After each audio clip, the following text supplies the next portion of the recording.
Energi ikatan sering juga dikatakan energi disosiasi ikatan. Ini adalah definisinya energi yang diperlukan untuk memutuskan salah satu ikatan, satu mol, suatu molekul dalam wujud gas. Jadi contohnya misalnya kayak gini. Ikatan CH4 itu kalau diputuskan maka harus membutuhkan energi. Jadi kalau memutuskan suatu ikatan, maka nanti energinya itu pasti positif semua. Ya, atau endoterm. Kalau memutuskan ikatan. Oke, jadi energi rata-rata yang diperlukan untuk memutuskan sebuah ikatan dari seluruh ikatan suatu molekul gas menjadi atom-atom gas itu definisi dari energi ikatan rata-rata. Jadi ini definisi dari energi ikatan dan ini definisi dari energi ikatan rata-rata.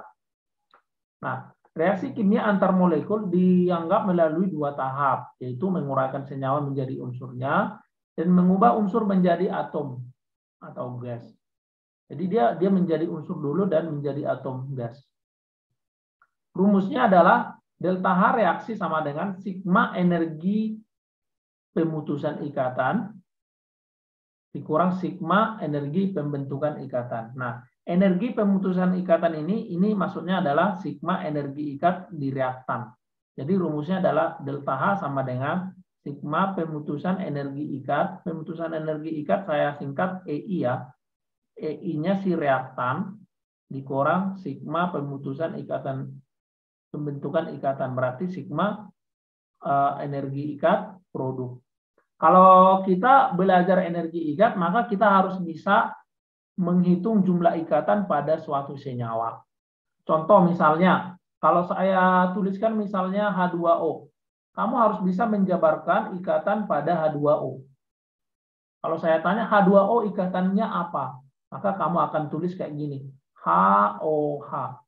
Oh, di dalam H2O ada dua ikatan O dengan H. Kayak gitu caranya. Contoh misalnya yang lain, CH4. Ya, CH4. Ikatan apa saja yang ada di CH4? Maka kamu akan mengatakan, di dalam CH4 ada ikatan C dengan H sebanyak 4. Jadi disingkat ini, 4 ikatan C dengan H. Nah, kalau misalnya saya buat C2H4. Nah, C2H4 ini kan alkena, teman-teman. Maka kalau kamu mau menghitung ikatannya, kamu harus jabarkan alkena berarti C rangkap 2C, terus ada tangannya 2 lagi, ya kan? Ini H, ini H, ini H, ini H. Jadi di dalam C2H4 ada ikatan apa saja? Ada ikatan 1 ikatan C rangkap 2C. Ada 4 ikatan C dengan H. Kan C dengan H 4, 1, 2, 3, 4.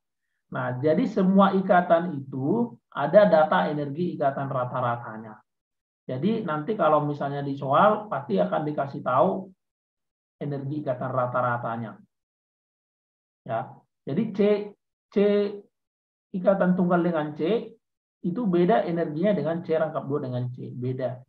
Apalagi dengan yang rangkap 3 beda. Jadi kita harus bisa menjabarkan ikatan. Nah, kalau misalnya ditanya Cl2 ikatannya apa? Ya berarti ikatannya itu gambarnya Cl garis Cl. Nah, semua juga yang lain. Jadi kalian harus bisa menggambarkan ikatannya dan menghitung jumlah ikatan. Nah, itu kalau di data energi ikatan rata-rata.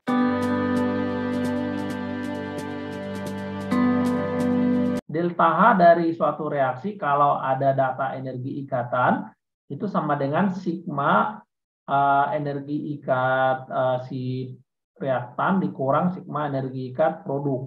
Ini rumusnya ya, jangan sampai lupa.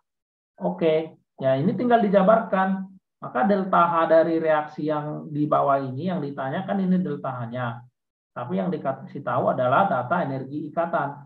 Maka sama dengan yang di reaktan. Yang di reaktan ikatan apa saja? Ya harus tahu. Ada ikatan C rangkap 2C. Oke. Tulis. Ditambah kan sigma, berarti semua yang ada di kiri. Ada ikatan C dengan H sebanyak 4. 1, 2, 3, 4. Berarti ada 4 ikatan C dengan H. Kemudian ditambah, jangan lupakan ini CL-CL. Ini juga kan di reaktan, ya. Maka tambah CL-CL. Dikurang, oke. dikurang yang diproduk. Reaktan udah habis, kembali ke produk. Nah, ini kamu harus bisa jabarkan ini, teman-teman. Ini kan berarti C-nya 2. Berarti hanya ada tangannya ada 3 lagi, di mana dia mengikat 2H, berarti 1 Cl. Nah, gitu. Sama ini juga 2H, 1 Cl. Nah, kalau kita lihat di sini, maka ada ikatan apa saja? Maka ada ikatan C tunggal C, ditambah CH-nya ada 4, ya kan?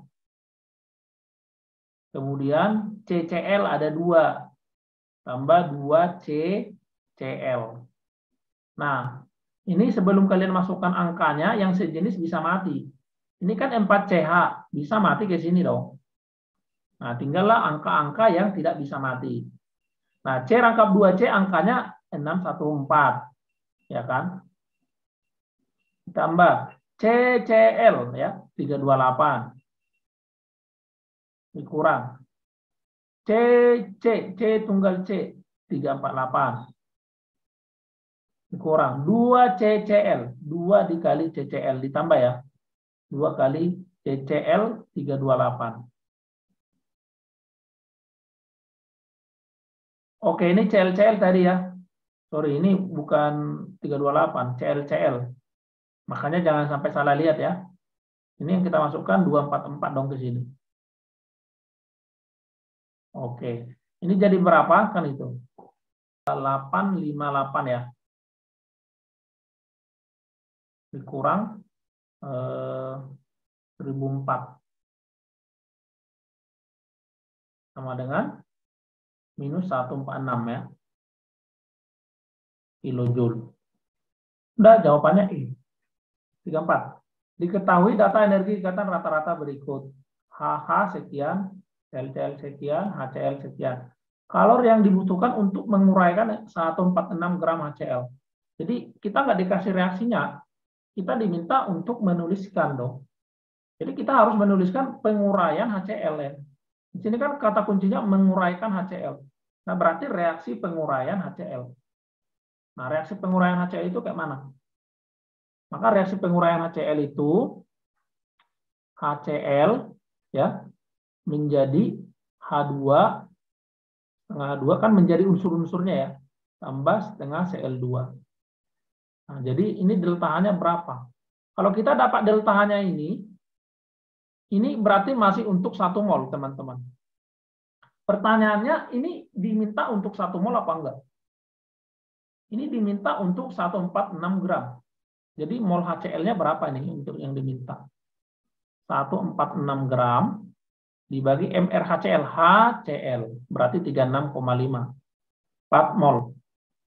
Nah, jadi kalau berdasarkan reaksi ini, karena koefisien HCl 1, maka ini untuk 1 mol. Nah, kita berarti cari dulu delta H untuk penguraian ini. Nah, kamu gambarkan dulu ikatannya. HCl itu HCl. Ini. Terus ini ada setengah loh koefisiennya. H2 itu berarti H tunggal H. Cl2 itu kan ikatannya kita udah tahu, udah belajar kelas 10 ini. CL. Ya udah, ini kan udah tahu kayak gini.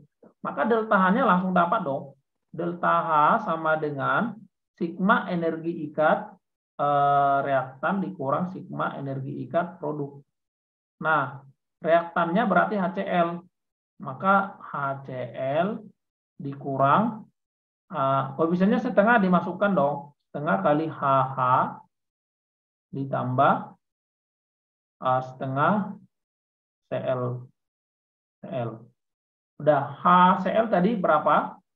HCl di sini 103,1 ya. Oke, dikurang setengah kali HH. Berarti setengah kali 104,2 ditambah setengah kali 57,8. Nah, ini menjadi min 2,1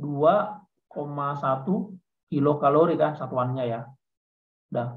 Berarti kita udah tahu delta H-nya ini sama dengan delta H reaksi dari HCl menjadi setengah H2 tambah setengah Cl2, delta H-nya sama dengan min 22,1 kilokalori. Nah, ini untuk 1 mol, guys. Kenapa untuk 1 mol? Nah, karena koefisien HCl-nya kan 1 di sini. Nah, yang diminta untuk 4 mol. Nah, jadi kalau untuk 4 mol, ya berarti 1 molnya segini. $1 misalnya 10.000. Ya $4 ya 40.000 kan. Ya udah, nggak usah pakai rumus. Langsung aja. Min 88,4 kilokalori. Oke, ini positif. Sorry, ini positif ya teman-teman. Ini positif ini. Sorry. Ini positif. Karena keras 3 kurang 88 sekian tadi. Nah, jadi ini kan dikatakan dibutuhkan, artinya positif. Benar dong, positif. Maka ini jawabannya C. Nah, kalau kamu nggak jeli melihat molnya ini, kamu bisa saja menjawab itu yang A. Padahal jawabannya bukan A. Yang A itu untuk 1 mol, teman-teman. Bukan untuk 4 mol. Jawabannya C ini.